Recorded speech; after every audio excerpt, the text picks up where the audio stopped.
Je me réjouis de votre présence massive à cette première édition du Salon international de l'habitat en Afrique, Scène Habitat Dakar 2016. Comme vous le savez, en Afrique, le développement rapide des villes constitue aujourd'hui une préoccupation majeure pour les autorités publiques. Au Sénégal, le taux d'urbanisation était à peine de 23% en 1960. Il est passé en 2013 à 45,2%.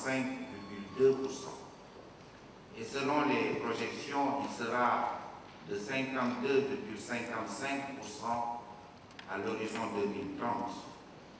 C'est dire qu'en 2030, plus d'un Sénégalais sur deux sera citadin, si les prévisions se confirment. Cette urbanisation rapide est soutenue par la croissance interne des populations des villes, à laquelle s'ajoute l'exode rural.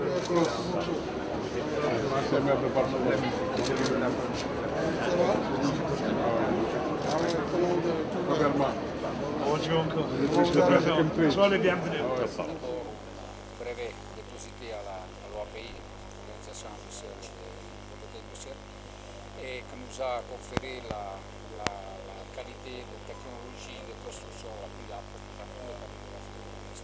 Et puis on est passé à la phase des bureaux de contrôle. Et récemment, après 2 ans d'études, on a pu évaluer positivement. On a reçu vous avez déjà reçu. Voilà, on a... Donc, Monsieur le Président, donc nous avons ici les projets du cadre de vie. Nous avons démarré le projet de la place de la Nation, donc qui va s'achever d'ici fin mai. Mais le 20 mars prochain, Inch'Allah, la moitié du parc sera prête. Le deuxième projet, c'est le projet de la place, c'est le projet de Guédiawaye, à l'Estrie Saliou. Il a déjà démarré depuis un mois, et nous pensons qu'au mois de mai, on va boucler. L'autre projet, c'est le projet de la place de l'indépendance de Bakel. Sur Diamniadio, on a déjà presque 18 milliards de financement et on a 10 milliards de initiatives. Maintenant, vous nous avez fait l'honneur de venir présider aux 35 ans. On en a fait un produit sans apport et pour protéger les clients dans la production de logements sur Diamniadio. On va en faire une déclinaison pour les Sénégalais de l'extérieur avec le fonds JPL. Voilà. C'est 6%. 6%. Voilà. Donc, de toute façon, est-ce que vous faites les démarches auprès de nouveaux sortants? On a commencé à chaque fois qu'il y a des sortants de la gendarmerie, de l'ENA, de la police, ils nous associent systématiquement. La semaine dernière, on a la fatigue pour l'école de gendarmerie. Voilà. On avait vu le ministre de la fonction publique justement pour commencer même à prendre les élèves fonctionnaires qui ont la certitude de trouver un emploi pour qu'on puisse leur prêter sur 20-25 ans. Qui est un instrument financier extrêmement puissant pour régler la problématique de l'accès au crédit des petites et moyennes entreprises et des porteurs de projets au Sénégal. Et c'est dans le cadre justement de notre contribution dans la mise en œuvre du plan Sénégal émergent que l'administrateur général a créé un sous-fonds dédié exclusivement aux Sénégalais afin de leur permettre d'accéder aux logements sociaux. Et dans ce cadre-là, le PSE envisage 15 000 logements sociaux par année jusqu'en 2035. Et aujourd'hui, le FOGOLOC, qui est le fonds de garantie pour l'accès au logement, naît avec une convention partenariale avec la BHS, avec une dotation le ministère de l'Habitat, et qui est une dotation de 2 milliards, et qui, nous espérons bien, va avoir un effet multiplicateur pour permettre à la majeure partie des Sénégalaises et des Sénégalais d'accéder, en tout cas, au logement social. Urbanization and the service sector, including education, tourism, and finance and other important sectors that in the near future they can generate a lot of jobs in the national economy.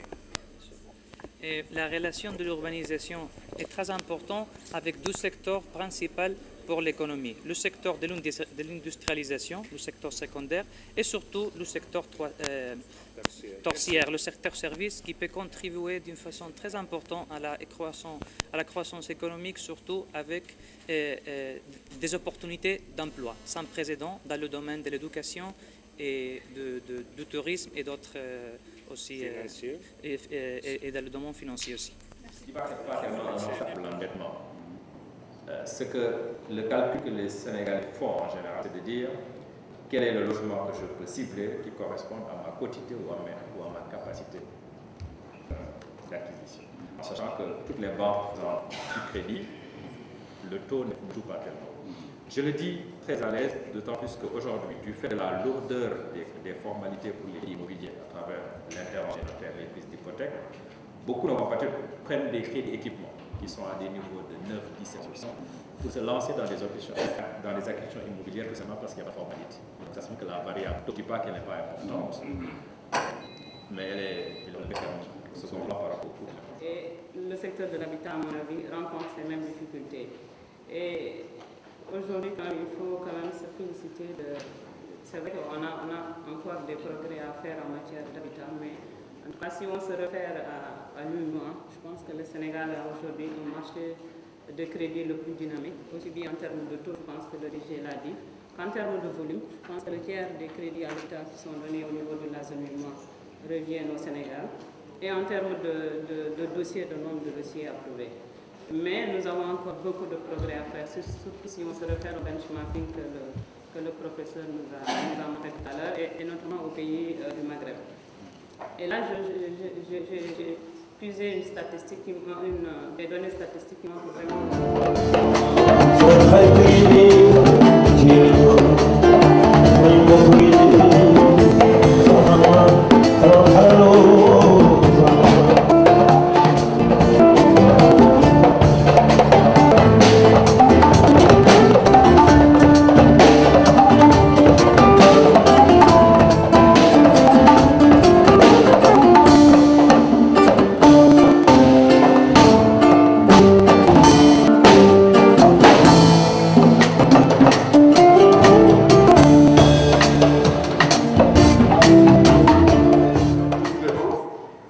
remercier tous ceux qui ont participé à ces travaux et tous les professionnels qui nous ont soutenus en acceptant d'être sponsors, partenaires ou exposants.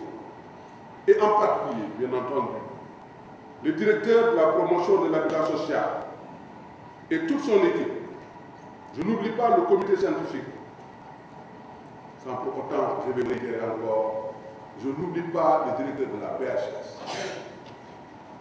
Le gouvernement s'appropriera les recommandations fortes pertinentes de cette conférence que je déclare close, tout en vous donnant rendez-vous dans les 2 ans. Je vous remercie.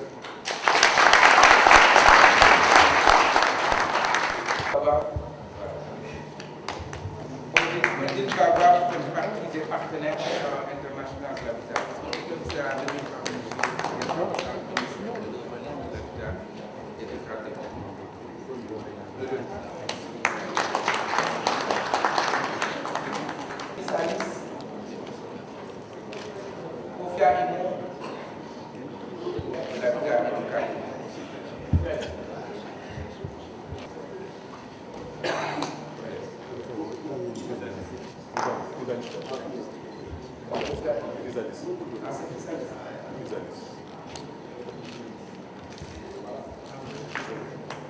C'est la Ministre.